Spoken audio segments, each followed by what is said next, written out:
Martin, c'est Coco Melon. Mais oui, c'est Coco Melon. Donc, ça, c'est une émission pour les enfants, mais aussi pour les adultes. En dessous, c'est Chantal Bon Matin. Donc, Coucou Surprise, c'est comme le secret du Père Noël. On le dit pas. Mais il faut quand même, pour certaines personnes, à un moment donné, dire tu dois réaliser que ça, c'est un costume qui représente un fruit qui s'appelle le melon.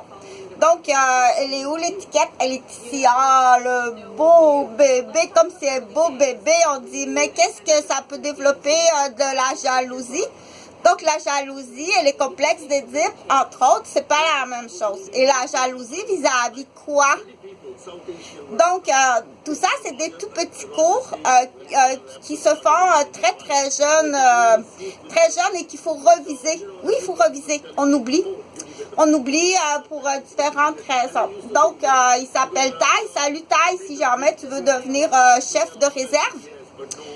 Moi, j'ai choisi Taille et la famille à Taille. Donc,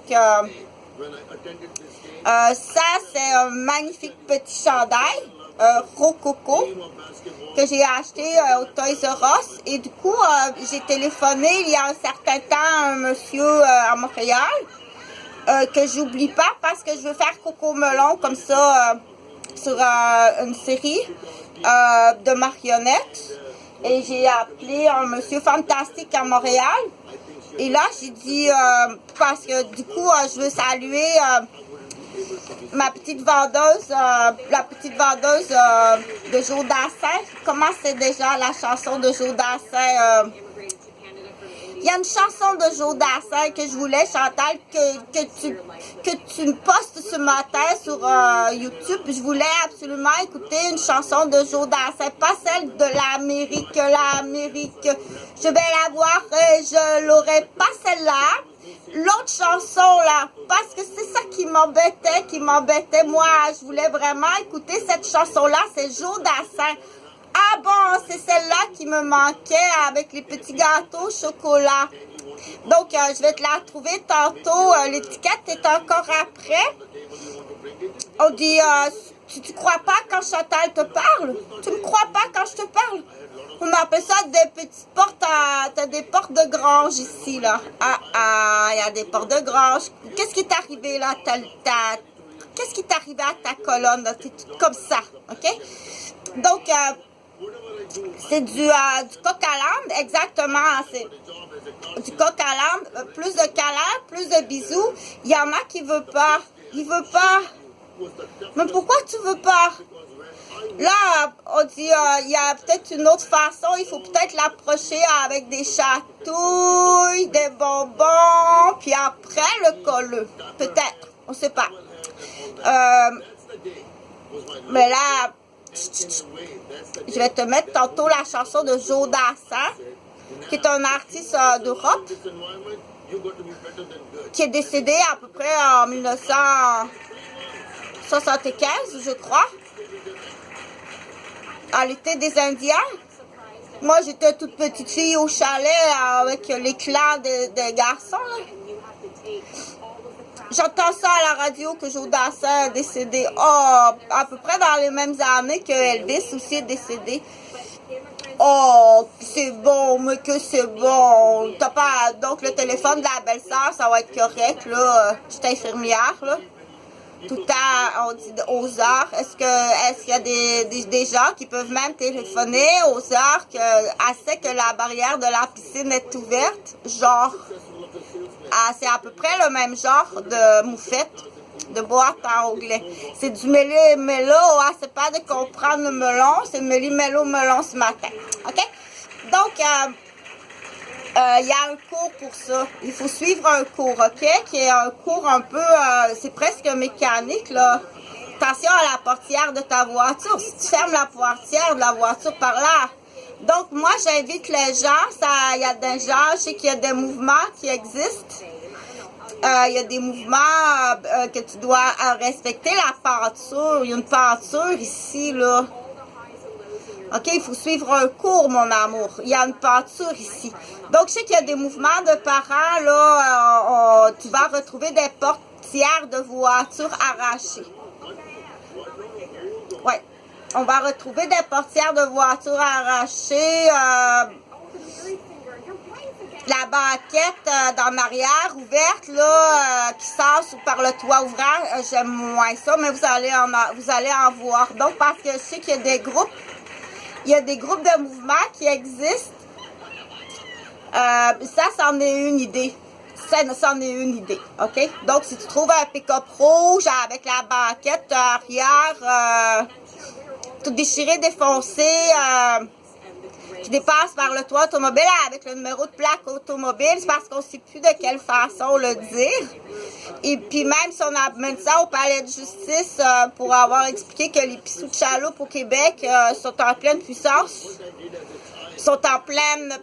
les pissous de chaloupe, les pissous de manette sont en pleine puissance, les douches des entraîneurs sont des chefs de pissous de chaloupe et des pissous de manette au Québec. 11 millions de déficit là, québécois. 11 millions. Je sais pas. Donc, ça fait 11 ans, oui. Je pense que c'est pour rire de toi. Si ça s'achète, est-ce que ça s'achète? 11 millions de dettes, le Québécois. Est-ce que ça s'achète? Je ne sais pas si ça s'achète. Je sais pas. Donc, il faut apprendre à compter mieux que ça. Si tu gagnes, exemple, tu gagnes une fois le revenu tout déduit, tout ça, tu gagnes 500 $ par semaine. Par semaine. Si tu gagnes 500 $ par semaine, la moyenne du Québécois, présentement, dépense à peu près... fait des dommages pour à peu près 2000 par jour. Présentement, tu fais des dommages pour 2000 $ par jour de la journée, sans calculer du futur. Les dommages que tu fais présentement sur les personnes de 55 ans, 65 ans, qui ne sont pas encore des personnes retraitées, qui sont pas les personnes, on dit l'âge du baby-boom, tu fais du dommage aux gens dans l'âge du baby-boom. Celui-là, je le calcule pas. Tu coûtes 2000 $, 2000 $ que tu coûtes par jour de dommages, d'accidents par humain. 2000 à peu près. Chaque Québécois coûte 2000 de dommages par jour présentement à la capitale de Québec. Puis t'en gagnes à peu près 500 clairs par semaine. Je t'assure rapidement, calculer comme ça les dommages que tu fais humains au niveau de la santé, de l'éducation, du développement, du patrimoine immobilier, du patrimoine commercial, des familles, des autres. Et puis je dis 2000, il y en a qui s'avancent plus que ça. Donc, ça, c'est vraiment méli-mélo. Mais qu'est-ce qui arrive? Il y a quelque chose qui embête, comme ça se peut pas comment il est triste. Parce qu'il a beaucoup entendu parler à la maison du mot poison. On n'arrête pas de parler de poison. Et puis, il a avalé un petit pépin comme ça d'un melon. Et puis, il est très inquiet de mourir. C'est juste ça, pauvre amour. Oh, puis il n'est pas capable de le dire. Oh, moi, ben, ça peut arriver, ça. Moi, quand j'étais tout petite, on m'a servi, on m'a donné à boire dans un verre, en verre, et je l'ai croqué. J'ai croqué le verre, j'ai cassé le verre. Donne pas un verre en verre. Je l'ai croqué. Là, j'ai dit, oh non. Parce qu'on m'avait dit, croque pas le verre. Si tu avales le petit morceau de vitre, là, ça va tout déchirer tes intestins. Mais un enfant, hein, c'est comme ça. Il avale un petit pépin de melon sans faire exprès. Et puis, il est tellement inquiet depuis ce temps-là. Il a peur de mourir. Comment que je vais avoir de la peine pour mes parents? Oh, mais non, ça fait pas mourir parce que on dit, il faut juste trouver la bonne réponse, là. Il faut trouver la bonne réponse, OK? Donc, bonne journée. C'était un méli-mélo. Tantôt, je te ferai d'autres choses de mieux. Oh, là, ça va aller beaucoup mieux. C'est pas poison de toute façon. Et puis, je te laisserai pas